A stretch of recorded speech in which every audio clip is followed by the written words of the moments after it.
In his domain, the protagonist scrolls through the ever-shifting landscape of social media, a realm devoid of moral constraints and unburdened by the weight of truth. It's a world fueled by distorted desires. Abruptly, a message illuminates his mobile device, a query from his mother questioning his decision to abstain from a forthcoming event. His irritation mounts at the mere thought of a vacation he adamantly refuses. A sudden knock on his door disrupts his brooding thoughts. Surprisingly, his mother suggests a breath of fresh air, breaking the monotony of his prolonged seclusion. The realization dawns that this might be the last family vacation before his father embarks on yet another business trip. Swiftly, he asserts his stance, refusing to participate, and sternly instructs his mother to cease any attempts at conversation. Her voice becomes an irritant, prompting him to recoil. Undeterred, his mother, now armed with her mobile device, begins typing a message. Meanwhile, engrossed in a game, he curses the intrusion of those he disdainfully refers to as fucking idiots into his virtual realm. Anticipating their imminent demise in the game, he grimaces. A text from his mother breaks through the gaming facade, expressing concern for his well-being during their absence, and reminding him not to neglect basic needs. As his family embarks on their vacation by car, his father dismissively labels him that idiot, questioning when he will transition into adulthood. The unsettling realization surfaces that he's on the verge of becoming a recluse, a notion reinforced by the derogatory term hicko. The blame is cast upon his mother for allowing such behavior to persist, but her daughter contends that the mother isn't at fault. He attributes the chaos in the house to her, and the father acknowledges her participation in what he terms the rebellion. The father, in a moment of exasperation, bemoans the state of the house whenever he's not present, even for a short duration. The daughter questions why he never feels responsible for Hyun, suggesting that if he were home more often, things might be different. The blame on the mother is met with incredulity, and the father asserts that he has sacrificed much for his children, emphasizing his hard work to provide for the family. His wife intervenes, urging him to let the matter rest and not spoil the family trip. Despite her plea, the father persists in placing blame solely on himself. As the vehicle accelerates, the mother pours juice and invites everyone to relax, anticipating a pleasant day ahead. The daughter apologizes to her father, who reassures her, acknowledging his struggle with anger whenever he sees Hyun. In a tragic turn of events, as the father looks back, the daughter warns him of an impending collision with a truck, resulting in a catastrophic conclusion. Meanwhile, Hyun's phone rings as he sleeps, and he dismisses the call, frustrated. Upon waking abruptly, he answers the persistent ringing, only to receive shocking news. His family has been lost in the accident. 18-year-old high school student Hyun Cha, a social recluse with a history of self-harm, now finds himself alone after refusing to go to school. The weight of his isolation becomes even more profound in the wake of this devastating loss. Hyun Cha leisurely strolled through the park, enjoying the comfort of the surroundings, when suddenly, a lawn bowler's blade shattered, colliding with a nearby tree. Puzzled by the incident, he looks on as the security guard approaches, offering an apology and acknowledging the potential danger of the situation. Angrily glaring at the guard, Hyun Cha remains silent. The security guard, recognizing the severity of the situation, apologizes again and explains the challenges faced by weekend staff. Despite the apology, Hyun Cha continues to stare with a simmering resentment. The guard, noticing Hyun Cha's discontent, comments on the mistreatment of security personnel and mentions that he hasn't seen him before. Curious about Hyun Cha's presence, the guard asks about his reasons for being there, to which Hyun Cha cryptically responds that he moved. Struggling to hear, the guard encourages Hyun Cha to speak louder. Hyun Cha repeats, almost in a whisper, that he's alone. The guard, still having difficulty hearing, questions the decision for someone seemingly young to leave their family home, but acknowledges the uniqueness of each person's circumstances. Inquiring about the arrival of his belongings, Hyun Cha responds that it will be later in the afternoon. The guard, offering assistance, suggests a visit to his office in the evening to provide valuable information about living in the area. As Hyun Cha departs, the guard reflects on the awkward encounter, only to discover blood on his hand. Meanwhile, Hyun Cha arrives at his new residence, number 1410, tossing his bags aside and approaching the window, seemingly deep in thought. As he gazes up at the city skyline, Hyun wonders if this place is in the middle of nowhere. Sitting on the ground, he utters a frustrated fuck, contemplating the tragic circumstances. Aware that the daughter was young and the father quite successful, he recalls a past funeral where an old, well-dressed man expressed admiration for the family, except for their son. During the funeral, the conversation shifts to the missing Hyun.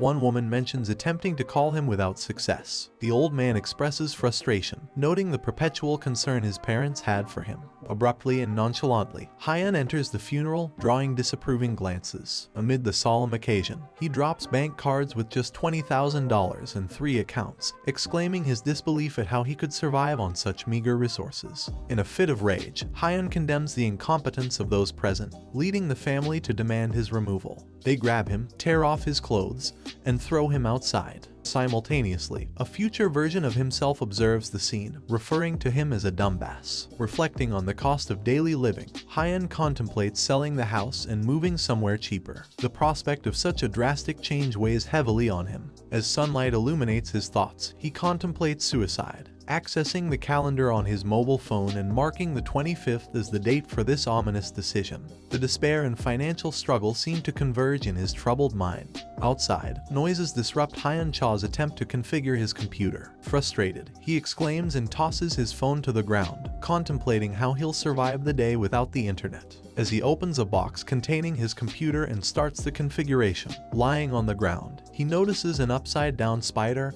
and comments on the inconvenience. Suddenly, a voice from outside angrily questions what he plans to do about it. Startled, Hyun Cha sits up, wondering about the commotion.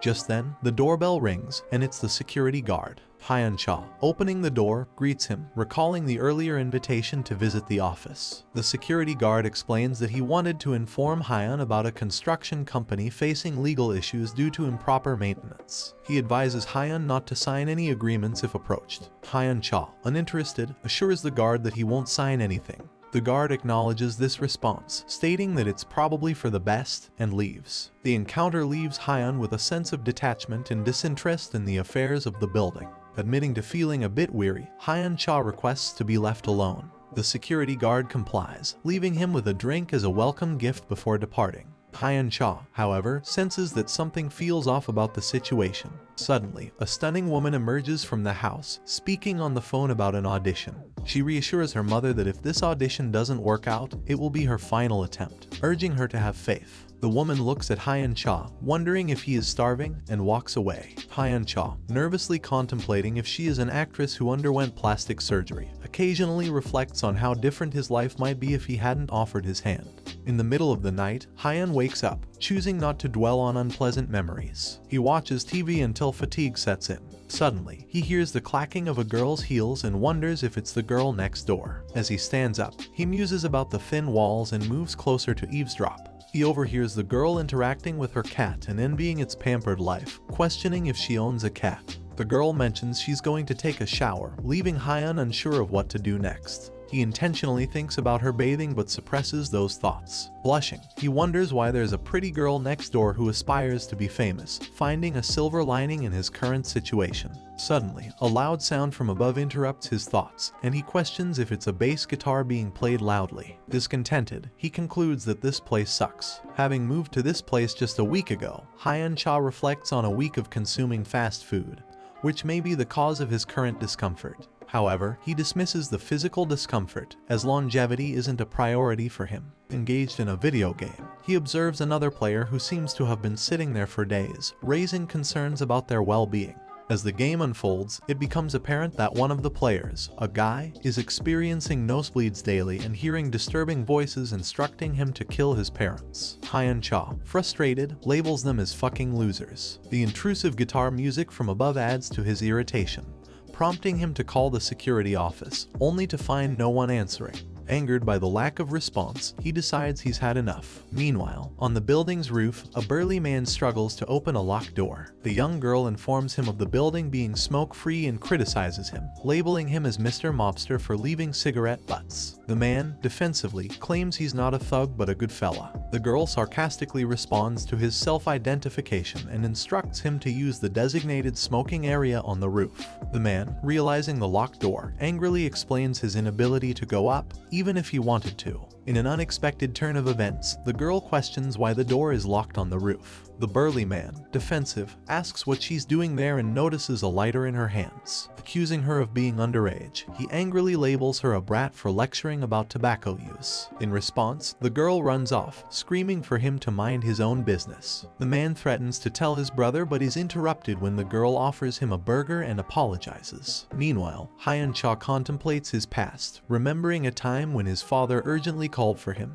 An unknown number messages him to leave a package by the door since no one answered, and the security office is empty. Rushing outside, Hyun discovers the ramen box opened, packages tossed into a different hallway, and signs of nosebleeds. Entering his room, he is shocked to find the girl throwing his ramen packages. He goes into another room and discovers a cat headband drenched in blood. Suddenly, a blood-stained hand snatches the headband, and Hyun-cha watches in perplexity as the girl slurps it before collapsing to the floor. Disturbed, he slowly backs away, only to abruptly stand on a box of ramen. The terrifying noise of something being eaten reaches his ears, prompting him to march back to his room and swiftly hide under the bed. A sudden click indicates a chair being shifted, and just as he hears a doorbell ring, tension intensifies. Outside the building, a man continues working overtime while talking on the phone. Upon hearing distressing news, he exclaims, "Whoa, that's awful. I chose the wrong company." Realizing the urgency, he attempts to reconnect the call, but it abruptly ends. Frustrated, he wonders why it's not working when a burly man suddenly appears from the shadows. Anxiously scared, he throws his phone as the man looks at him.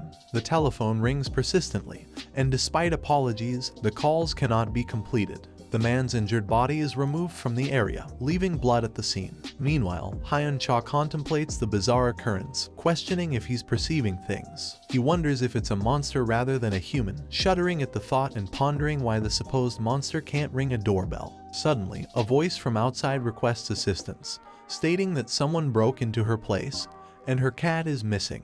Hyun-cha fears that it can speak, adding another layer to his confusion. He steps outside and checks the security screen, revealing a nervous and attractive girl seeking help. Believing he's truly losing his mind, Hyun-cha abruptly hits the record button, exclaiming about the strange events unfolding. The nervous girl yells for help, prompting Hyun to inquire about how he can assist her. She urgently asks him to call the police on her behalf, describing a disturbing scene in her apartment. Her cat missing, the door open, and scattered blood and empty ramen bags. Hyun attempts to calm her, asking about her phone's whereabouts and suggesting she seek assistance from building security. He then awkwardly requests to see her arm, and as the girl complies, she suddenly transforms into a monstrous figure. Starving and desperate, she screams for food, shocking Hyun. Blood spurts from the monster's nose and mouth as she cries out. Abruptly, she vanishes, leaving Hyun-cha shocked. Casting a sidelong glance at the vents where the guitar music emanates, Hyun yells for it to stop.